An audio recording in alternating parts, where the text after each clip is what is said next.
On a sweltering day in June 1964, at a quiet motel in St. Augustine, Florida, a protest to end segregation turned into a scene that horrified the world. As black and white activists swam together in defiance of Jim Crow laws, the motel owner stormed onto the pool deck with a jug of acid and poured it into the water. The image, fear and defiance frozen in time, rocketed across the nation, forcing Americans to confront the ugly realities of segregation. This was just one moment in the St. Augustine Movement, a local struggle that shook the country and helped push the landmark Civil Rights Act of 1964 across the finish line. But how did a quiet coastal town become ground zero for such a pivotal chapter in American history? Let's explore. Before the acid hit the pool, the fight for justice in St. Augustine was already boiling over. Black residents, led by local activist and dentist Dr. Robert Hayling, had begun to challenge the town's segregation laws. Hayling was bold and relentless, organizing everything from sit-ins at segregated lunch counters to wade-ins on white-only beaches. The wade-ins in particular grabbed attention. Black protesters walked into the ocean, claiming their right to enjoy public beaches. They were met with angry mobs throwing rocks, hurling racial slurs, and even brandishing chains. The violence was horrifying, but it also worked in an unexpected way. Images of these attacks circulated nationally, igniting outrage and forcing people far beyond Florida to confront the human cost of segregation. Activists faced brutal beatings during sit-ins at local establishments, with white mobs attacking participants using fists, clubs, and other weapons. Law enforcement, instead of protecting the demonstrators, frequently arrested them or stood by as violence occurred. In September 1963, Hayling and 3 companions attempted to surveil Ku Klux Klan rally just outside of St. Augustine in an effort to observe and document their activities.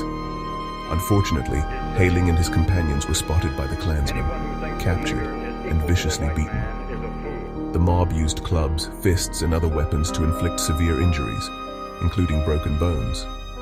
Hayling was nearly lynched before the police intervened, though only after the mob had inflicted significant harm.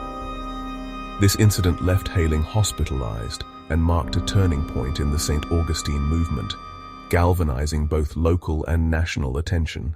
It would be at the Monson Motor Lodge was owned by staunch segregationist James Brock. Brock became a symbol of resistance to integration.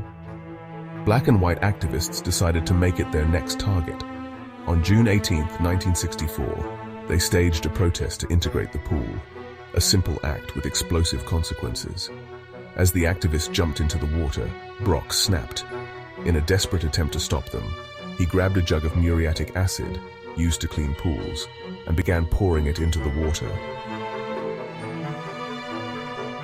Photographers captured every moment, and within hours, the images were across the country.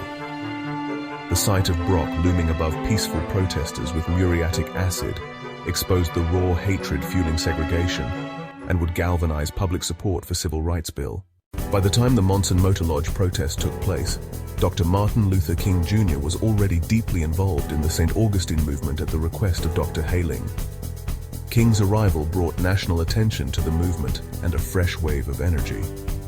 His strategy was clear: make St. Augustine a symbol of the fight against segregation.